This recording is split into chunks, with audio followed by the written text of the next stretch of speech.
The psychology of money, how your brain tricks you and keeps you broke. Chapter 1, the mental maze, the scientist and the money.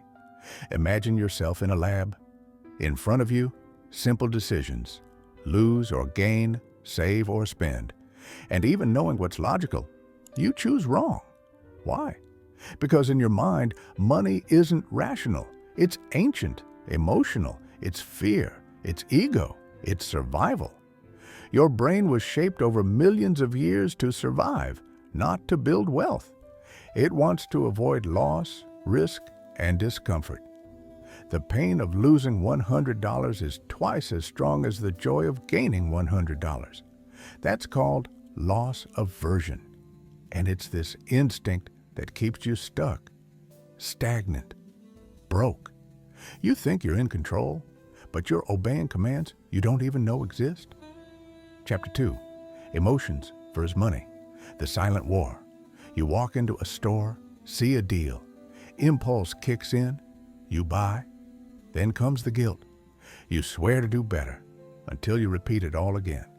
That's the cycle. Dopamine, relief, guilt, repeat.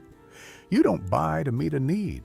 You buy to soothe an emotion, to feel in control, to escape. But every emotional purchase is temporary comfort and long-term regret. The problem isn't what you buy, it's why you buy. Until you fix what's behind your decisions, no salary will ever be enough. Chapter 3, the status theater. Behind the display, most people don't spend to feel happy.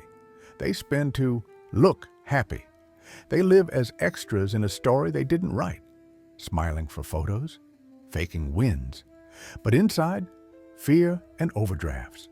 You were trained to seek validation, not evolution. Trained to look rich, not to be free. So ask yourself, what's more valuable? What you have, or what others think you have? True wealth doesn't need a stage, because freedom doesn't need applause. Chapter 4, the invisible voices, beliefs that sabotage your wealth. I deserve this. Life is short. Everyone's doing it. Sound familiar? These phrases live in your mind, but maybe they're not really yours. Maybe they were programmed. Maybe you inherited them. Maybe they've been sabotaging you for years. You learned that money is dirty, that rich people are greedy, that freedom is for others. But what if that's just a story? One you've been repeating without question? Because what you believe about money shapes how you live with it. Chapter 5, the hidden cost, how small spending makes you poor. You think one big mistake will bankrupt you, but it's the little, repeated ones that destroy you. $9 coffee, $40 delivery, $19 subscription you forgot about. It all sounds small, but it's daily, constant, mindless. Each impulsive swipe builds a habit. Each automatic purchase reinforces the loop. And the scariest part? You don't even notice. Financial freedom doesn't die all at once. It dies slowly, silently, in the background of your habits. Chapter 6, how to hack your financial mind. You've seen how your brain tricks you. Now, here's how to flip the game. 1. Insert delay between desire and action. Use the 2-day rule. Wait 48 hours before buying. If it still makes sense, go ahead. If not, you just saved your future. 2. Rewrite the script. Stop saying, I deserve to spend. Start saying, I deserve financial peace. 3. Automate discipline. Invest at the beginning of the month before you spend. 4. Avoid comparisons. You don't know the full story behind anyone's life. 5. Train your tolerance for boredom. You don't need constant pleasure. You need purpose. You don't need more dopamine. You need direction. Chapter 7. Financial freedom is a state of mind. You think financial freedom is about earning more. It's not.